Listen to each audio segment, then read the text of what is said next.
Herkese merhabalar.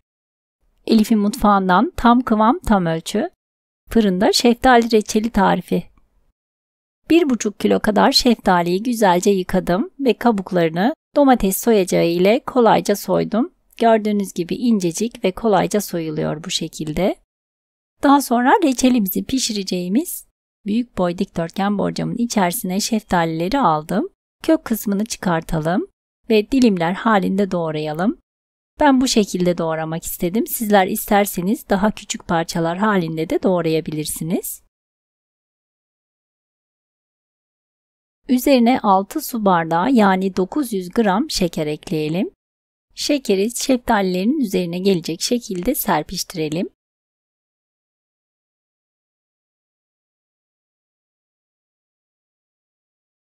Daha sonra üzerine streç filmle kapatalım. Şeftali suyunu bırakması için en az 3-4 saat kadar bekletelim. Dilerseniz geceden şekerleyip bir gece bekletebilirsiniz. Daha sonra reçelimizin taşmaması, fazla köpüklenmemesi ve parlak olması için 1 silme çay kaşığı kadar tereyağı ekleyelim üzerine ve 200 derecelik ısınmış fırında ara ara karıştırarak pişmeye bırakalım. Ve reçelimizi sık aralıklarla karıştırmayı ihmal etmeyelim. Karıştırırken dibindeki şekerin de erimesini sağlayalım. Fırından almaya yakın. Üzerine yarım küçük limonun suyunu ekleyelim. Yaklaşık 2 yemek kaşığı kadar. İyice karıştıralım.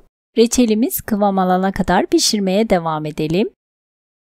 40 dakikadır pişen reçelimizin kıvamına bakmak için küçük bir tabağın içerisine reçelin suyundan alalım ve derin dondurucuda soğutalım. Reçelimizin kıvamına bakalım. Gördüğünüz gibi benim reçelimin kıvamı gayet güzel olmuş. Toplamda 45 dakika pişirdiğim reçelimi fırından aldım ve soğumaya bıraktım. Şu an sıcak halini görüyorsunuz. Sıcak olduğu için kıvamı sulu gibi görünüyor ama soğuduğunda kıvamı tam yerinde olacak. Ve reçelimizin soğumuş hali gördüğünüz gibi kıvamıyla, lezzetiyle harika bir reçel oldu. Hem yapımı çok pratik hem de bu şekilde tencerede pişirdiğimizden çok daha güzel ve lezzetli oluyor. Eminim ki sizler de denerseniz çok beğeneceksiniz. Deneyecek olanlara şimdiden kolay gelsin, afiyet olsun.